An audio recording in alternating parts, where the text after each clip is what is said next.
Welcome back mga Career students. This is your daily dose of student struggle and survival hack. Welcome to our channel. And today, we'll find out kung kaya ba nating mabuhay kung mawala ang internet. Kaya brace yourself. Kasi, Wi-Fi daw na mga bes.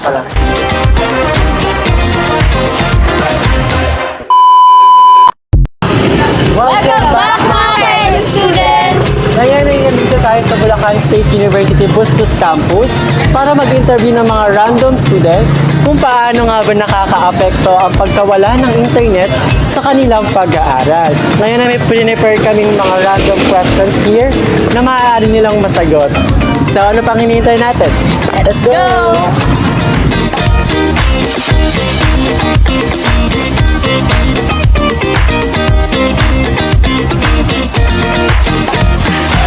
At lumipad ang ating team ngayon dito sa AC para hanapin ang ating di umanong first target. Target!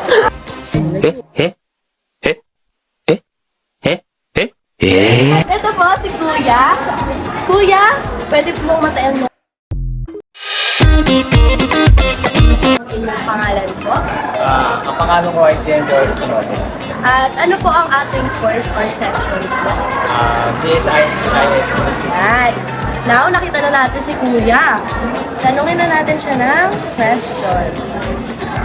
Pakibasa po sa camera. Be honest, have you ever used ma'am nawalan pa ng wifi as an excuse?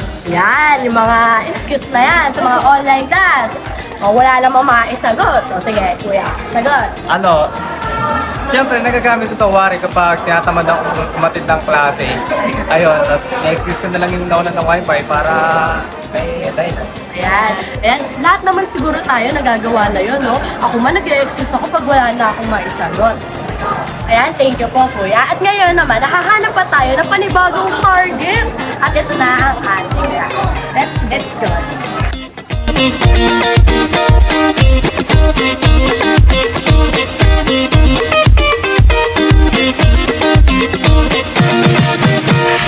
Ngayon guys, nakahanap tayo ng i-interviewin natin and eto sila, ayan, lapit tayo.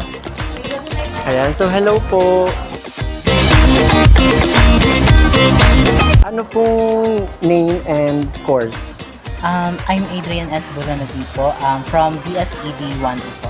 Alright, thank you. So ngayon meron po kaming mga prepare na questions dito related sa internet din po. And I think makaka-relate naman po kayo dito. So pick lang po kayo ng isa and then paki-read po ng malakas para How do you cope or study when there's no internet connection at all? ayan. So ang sabi daw po dito, how do you cope or study when there's no internet connection at all? So ano po bang masasay nyo doon? Siguro po, kung pagbabasihan ko po noon, like, kung ikukumpara ko na lang din po siguro sa nakaraan noon na wala po talagang internet connection. So, siguro makakapag-aral po ako sa pamamagitan po ng pagbabasa po ng libro.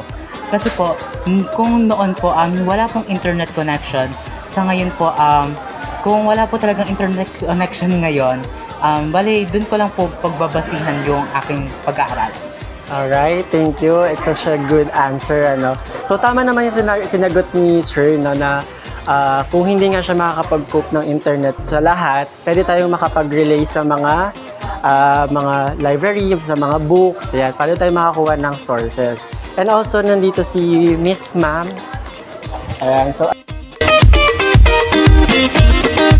name and course. I'm Daisy L. Castillo po, BSED, Bachelor of Secondary Education, major in Social Studies. Ayan, so meron po kaming prepare na question dito and magpipik lang po tayo ng isa and then answer na lang. Ayan, so nakapili na si ma'am. Ang question niya is, how does poor internet connection affect your studies or performance? So, I think po, based on my experience po, yung poor internet connection po, nakaka-apekto po siya sa pag-aaral ko when it comes to online class po. Kasi may mga pagkakataon po na, pwede po, nagtuturo po yung teacher, then nagkaroon po ng poor internet connection. Yung mga pagkakataon po na hindi ko po naiintindihan yung mga lesson namin, ganon, o hindi ako nakaka-cope up sa mga tinuturo ng mga teacher.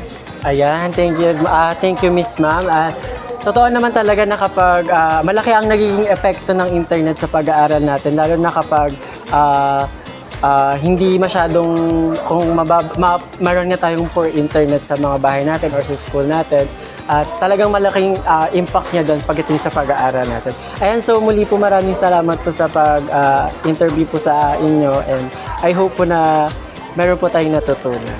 Thank you po. So, kaway lang po kayo doon. Ayan. Thank you po, ma'am.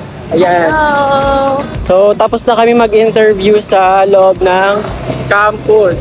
Ngayon naman ay mag-interview tayo sa labas, no? Yes, sa labas at naman. least ibang students naman yung ma-interview natin. Samahan niyo kami! Let's go!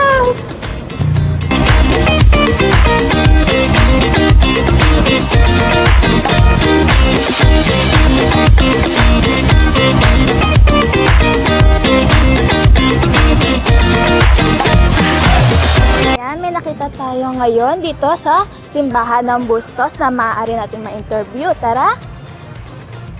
Ate, pwede po ba namin malaman ang iyong pangalan?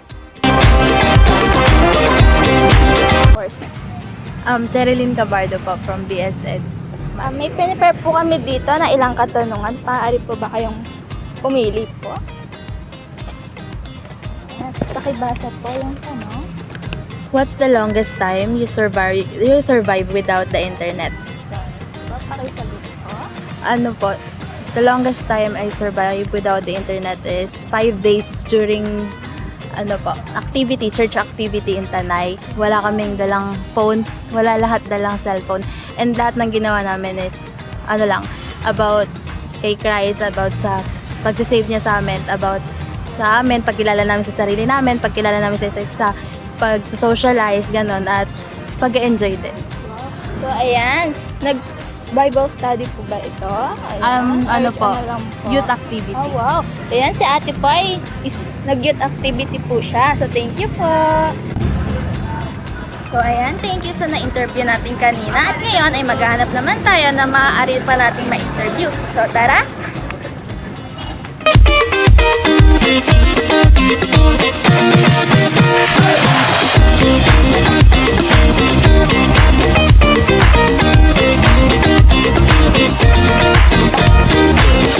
Ayan, nakahanap na tayo ng ating last na i-interviewin.